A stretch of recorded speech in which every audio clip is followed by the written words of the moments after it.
Hey, we're on day number 3 in our 2024 devotional. And we discussed the Gospels in day 2 and how they all target different audiences.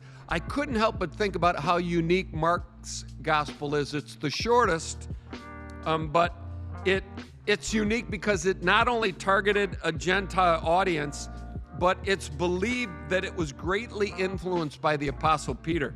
So much so that some have even called Mark's Gospel Peter's Gospel. Why is that so important?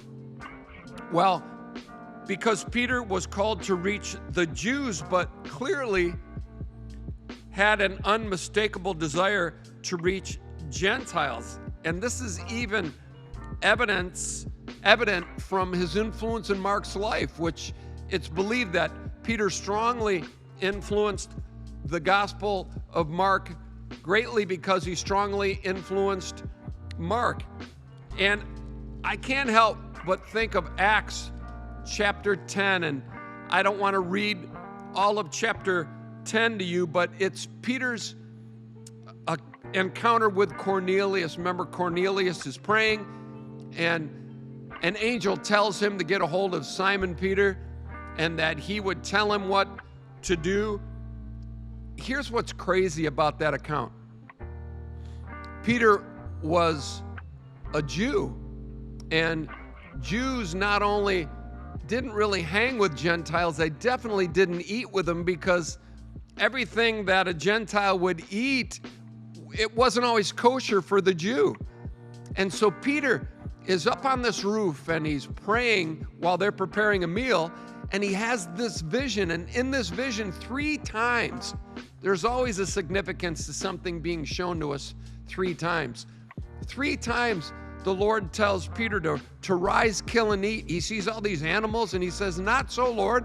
I've never eaten anything unclean." And the Lord says, "Don't call something unclean that I have cleansed, that I've made clean." Peter realizes that God was talking to him about more than just food. He was talking to him about the Gentiles, because he later says that when he's in Cornelius's house. And so my challenge for you, day 3, has God spoken to you in ways that causes you to think outside your comfort zone? Can you imagine a Jew being raised the way that Peter was? God telling him to eat things that he never would have eaten in a million years, and then before he's even able to process this vision that he's had, there's a knock at his door, and there are men sent from Cornelius, and the Lord says, "Go with them." What is God asking you to do that might be uncomfortable for you, but he undoubtedly, unquestionably is leading you to do?